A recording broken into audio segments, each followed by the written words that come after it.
আসসালামু আলাইকুম।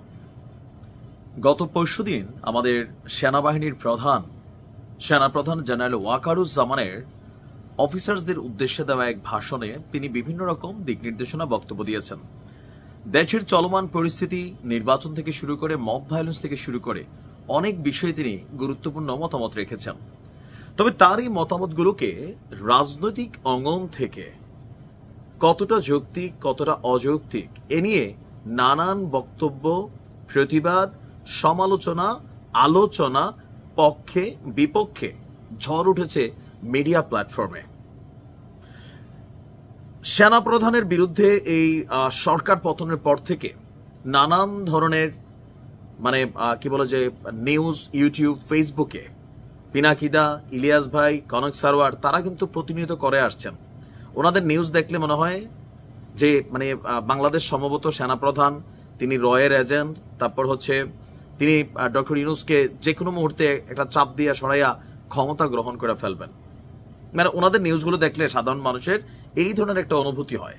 আবার এইসব বিষয়গুলো নিয়ে সেনাবাহিনী সবসময় তাদের অবস্থান পরিষ্কার করেছে যে সেনাবাহিনীকে নিয়ে ষড়যন্ত্র করা হচ্ছে, দেশি বিদেশি চক্র এরা অ্যাক্টিভ রয়েছে, সেনাবাহিনীর ক্ষমতা গ্রহণের কোনো ধরনের ইচ্ছা নেই।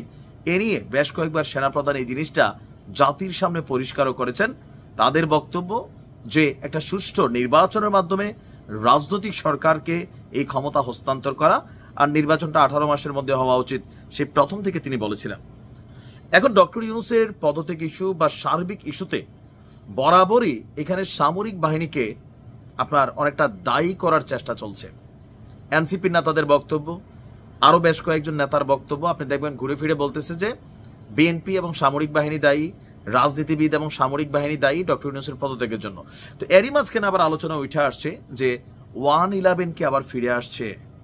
আর এই বিষয়টাকে আরও বেশি মানুষের কাছে ধরেন ফোকাসেবল ইস্যু তৈরি করেছে যখন আমাদের সাবেক সেনাপ্রধান জনাব ইকবাল করিম ভূঁইয়া তিনি একটি স্ট্যাটাস দিয়েছেন, দেন অনেকের কাছে এই বিষয়গুলো নিয়ে কৌতূহল তৈরি হয়েছে।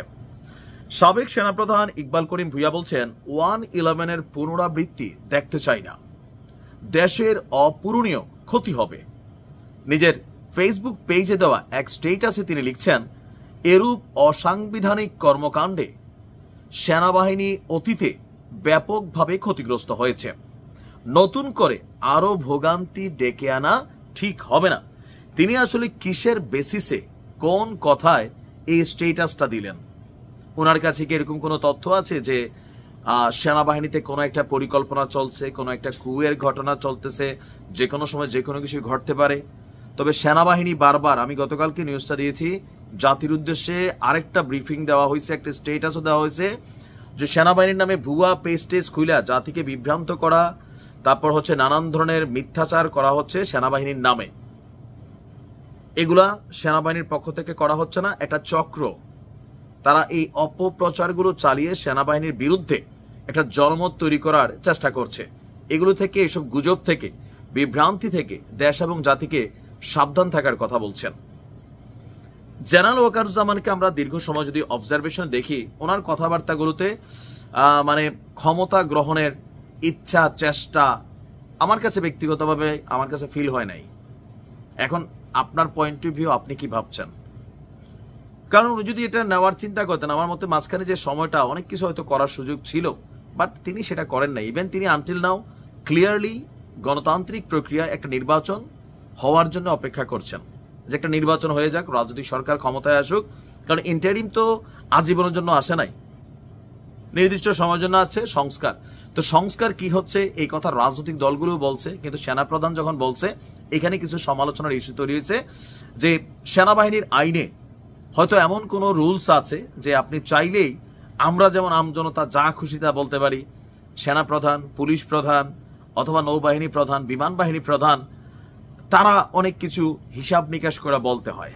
তো সেই জায়গাতে তিনি যেই কথাগুলো বলেছেন, ওই যে কেউ বলছেন যে সামরিক যেই কিছু রুলস আছে ওনার যে জায়গা থেকে, যে উনি কি বলতে পারেন, কতটুকু বলতে পারেন, কারণ আমার কথায় কি আসে যায়, কিন্তু সেনাপ্রধানের একটা কথায় দেশে বহুত কিছু ঘটতে পারে।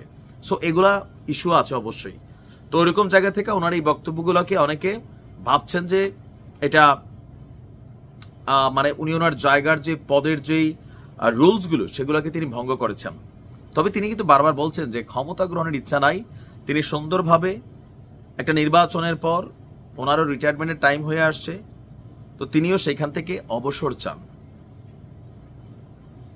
এখন দিন শেষে আমাদের সাবেক সেনাপ্রধান, এনসিপির নেতাকর্মীরা, আরো বেশ কয়েকটা রাজনৈতিক দলের বক্তব্যে, তবে বিএনপির কোনো বক্তব্যে আমরা এই স্পষ্টতা বা এই ধরনের মেসেজ ফিল করি নাই যে সেনাবাহিনী ক্ষমতা টেক ওভার করবে। বরঞ্চ সেনাবাহিনী বিএনপিকে একসাথে মিলাই ফেলতেছে এনসিপি। অনেক অনেক ক্ষেত্রে বিভিন্ন নেতাদের বক্তব্য এরকমই মনে হচ্ছে।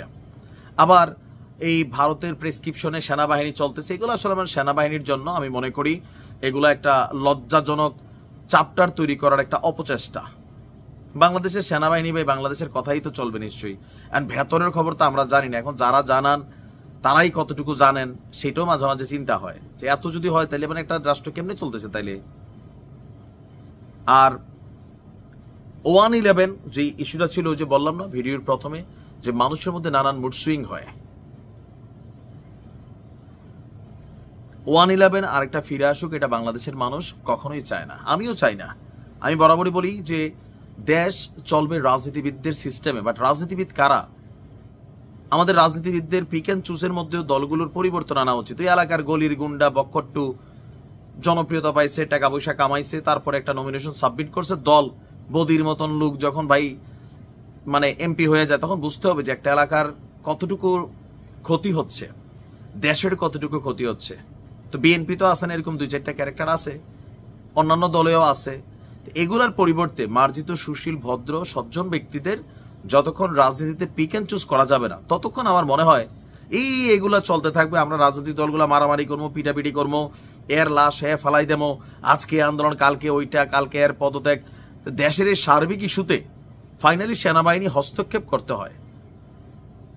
সেনাবাহিনীর হস্তক্ষেপ ছাড়া তো হচ্ছেও না। আপনি দেখেন মাঠে তো সেনাবাহিনী আছে, এখন পুলিশ যে একটা ভূমিকায় চলে গেছিল বা যে একটা নেগেটিভ অবস্থানে এদেরকে ফেলানো মানে ফালা হয়েছিল, সেখান থেকে ব্যাক করে আসার জন্য ব্যাকআপ হিসাবে সেনাবাহিনীরই কাজ লাগছে। দিন শেষে মানুষ যদি একটু ভয় পায়, এটা সেনাবাহিনীরে পায়। তো সেই জায়গা থেকে আমজনতা মাঝে মাঝে মনেই করে নেয় ভাই থাকুক সেনাবাহিনী 6 মাস 1 বছর, সমস্যা নাই, রাজনৈতিক দলগুলোর একটু শিক্ষা দেওয়া দরকার, এরকম চিন্তা মুহূর্তের মধ্যে চলে আসে। তবে পৃথিবীর কোনো উন্নত রাষ্ট্র সেনা শাসনে চলে না, এটা খেয়াল রাখেন। সেনা শাসনে যেই সব দেশগুলা চলে, লাইক মিয়ানমার ধ্বংস, লাইক আপনি পাকিস্তান ধ্বংস। গণতান্ত্রিক ওয়েতে রাজনীতিবিদদের হাতে যে দেশগুলো থাকে ওইগুলোই উন্নত হয়। তবে লুটপাটকারী রাজনীতিবিদ না, অশিক্ষিত মূর্খ গাধা এগুলা না, লেভেলের রাজনীতিবিদ হইতে হবে। তবে এই দেশে লেভেলের রাজনীতিবিদ কয়জন আছে, আর আমি আপনি কয়জনরে বানাইতে চাই? আমরাই তো চাই না। পরিবর্তন হবে কোথায়? ভালো থাকুন।